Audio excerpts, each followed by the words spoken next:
example 3e, the equation is log of 11x plus 9 equals 3 plus log of x plus 3. So again, there are two logarithms present, okay? So the other issue is that there's a number floating around, okay?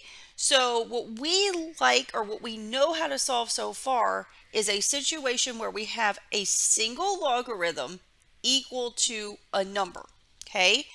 So what we can do is combine the logarithms, but to do that, they need to be on the same side of the equation, okay? So what I'm going to do, since we have the equals a number part already, I'm going to leave the number on the right, and then I'm going to take this other logarithm and I'm going to move it to the other side. Since it's being added on the right side, I'm going to subtract it. So I've got to subtract it from both sides. So let's do this. So that is going to tell us that the log of 11x plus 9 minus the log of x plus 3 is equal to 3.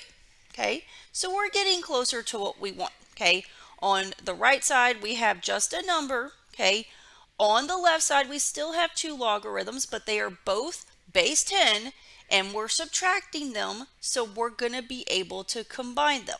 Okay, going back to the three major properties of logarithms on page 3, if you scan through these, this time we're going to have to apply the second property, okay, because we are subtracting the two logarithms. So according to this property, to combine them into one, subtraction turns into division, okay? So let's go ahead and do this here, okay? So we will get one logarithm, base 10, okay?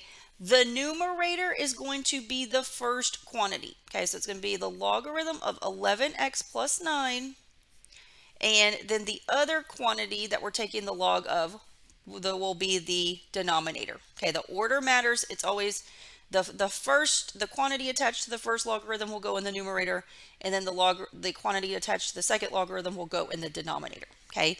So these two guys combine into one base 10 logarithm in this manner. The right side stays 3, and we've got what we want now, a single logarithm equal to a number. So we can go ahead and do the arrow thing, okay? The base is 10. Write that in to remind yourself if you need to.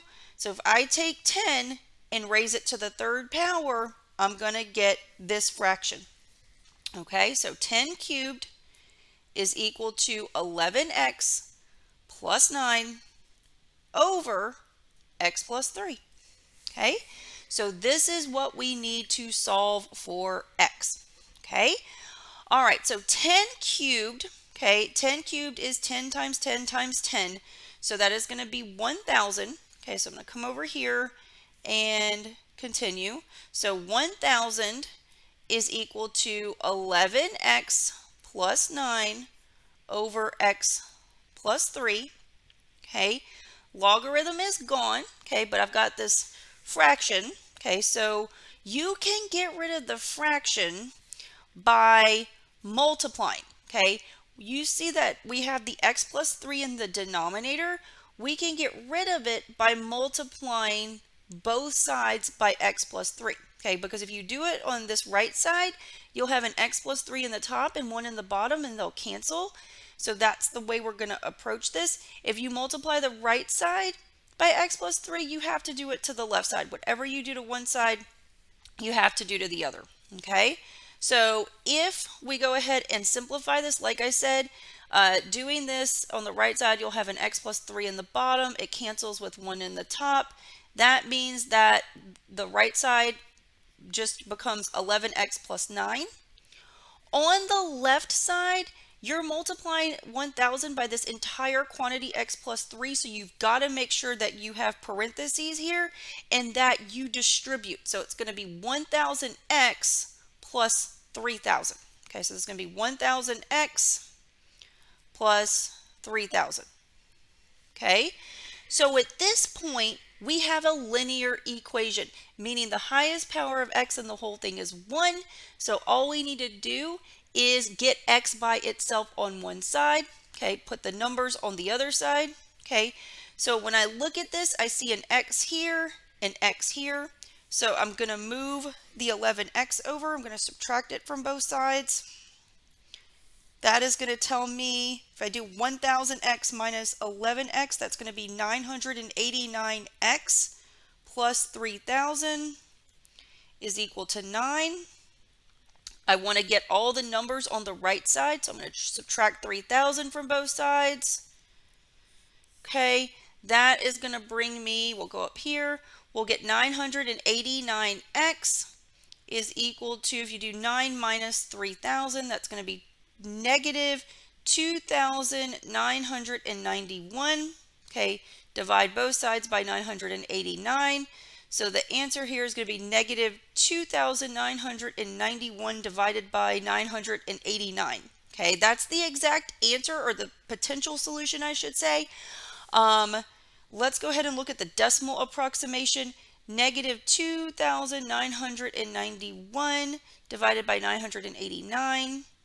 There's the decimal approximation. It's approximately negative 3.024. So I'm going to jot that down.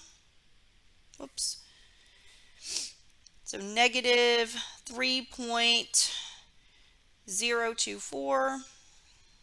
Okay, we do have to check to make sure this is a viable solution. Okay, so since this is kind of a nasty number, I'm going to do what I did before. I'm going to store this in letter A. Okay, go back to the original equation. We have multiple logarithms. We've got to make sure this x value works in both. The original equation, the first logarithm, we're taking the logarithm of 11x plus 9. So let's see what we get. If we do 11a plus 9, we'd be taking the logarithm of a negative quantity. Okay, so just from checking that first logarithm, we realize that this solution is not viable after all. Okay, we don't even have to bother to check the second logarithm. Okay, this is an extraneous solution, which means it looks like a solution, but it's really not. Okay, this was our only potential solution. So what that tells us at the end of the day is that this original equation has no solution. And we're done.